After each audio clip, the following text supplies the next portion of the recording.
రాజమహేంద్రవరం గోదావరి గట్టున ఉన్న శ్రీ ఉమా మార్కండేయేశ్వర స్వామి ఆలయంలో మాస శివరాత్రి నరక చతుర్దశి సందర్భంగా మాజీ ఎంపీ వైసీపీ రాష్ట్ర అధికార ప్రతినిధి సిటీ కోఆర్డినేటర్ మార్గాని భరత్రామ్ మోనా దంపతులు ప్రత్యేక పూజలు నిర్వహించారు. ప్రతి ఏటా దీపావళి ముందు రోజున మార్గాని కుటుంబ సభ్యులచే ఉమా మార్కండేశ్వర స్వామికి లక్ష బిల్వార్చన, అమ్మవారికి కోటి కుంకుమార్చన నిర్వహించడం ఆనవాయితీగా వస్తుంది. అదేవిధంగా ఈ ఏడాది కూడా ముందుగా మార్కండేయ ఘాట్ నుంచి బీసీ, జేఏసీ ఉభయ రాష్ట్రాల చైర్మన్ మార్గాని నాగేశ్వరరావు, మాజీ ఎంపీ మార్గాని భరత్, మోనా దంపతులు కుటుంబ సమేతంగా గోదావరి మాతకు పూజలు నిర్వహించి పవిత్ర జలాన్ని ఆలయానికి తీసుకుని వచ్చి స్వామి అమ్మవార్లకు అభిషేకం నిర్వహించారు. వేద మంత్రాలతో శాస్త్రోక్తంగా లక్ష బిల్వార్చన, కోటి కుంకుమార్చన జరిపించారు. వారు మాట్లాడుతూ రాక్షసులపై దేవుడు సాధించిన విజయానికి ప్రతీకగా దీపావళి జరుపుకుంటామని, అదేవిధంగా రాష్ట్రంలో మళ్లీ జగన్ ముఖ్యమంత్రిగా బాధ్యతలు చేపట్టాలని పూజించామన్నారు. గోదావరిలో పరిస్థితి చాలా దారుణంగా ఉందని, వచ్చే ఏడాది జరిగే పుష్కరాల నేపథ్యంలో కలెక్టర్, కమిషనర్ స్పందించి తగిన ఏర్పాటు చేయాలని డిమాండ్ చేశారు.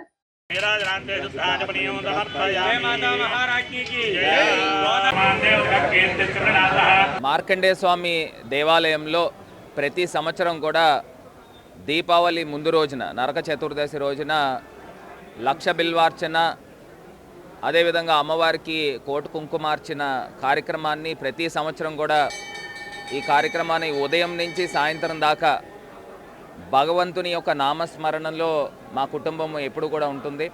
మరి అదేవిధంగా ఈ సంవత్సరం కూడా దీపావళి ముందు రోజున పెద్ద ఎత్తున కార్యక్రమాన్ని చేపట్టడం కూడా జరిగింది.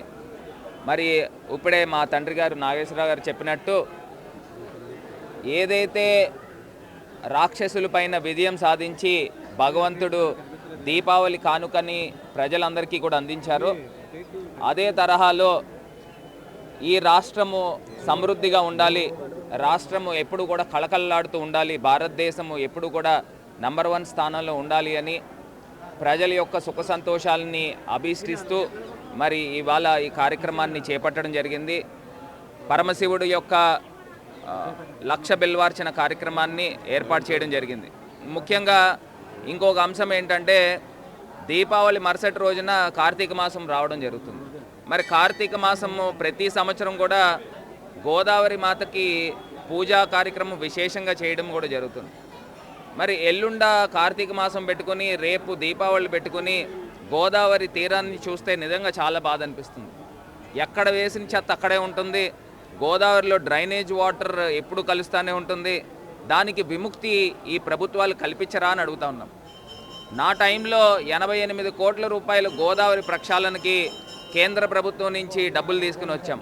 ఆ ప్రాజెక్ట్ మా టైంలో ఏ రకంగా ఆ 50% కంప్లీట్ అయిందో ఇప్పుడు కూడా అదే పరిస్థితులు ఇవాళ కూడా ఉన్నాయి.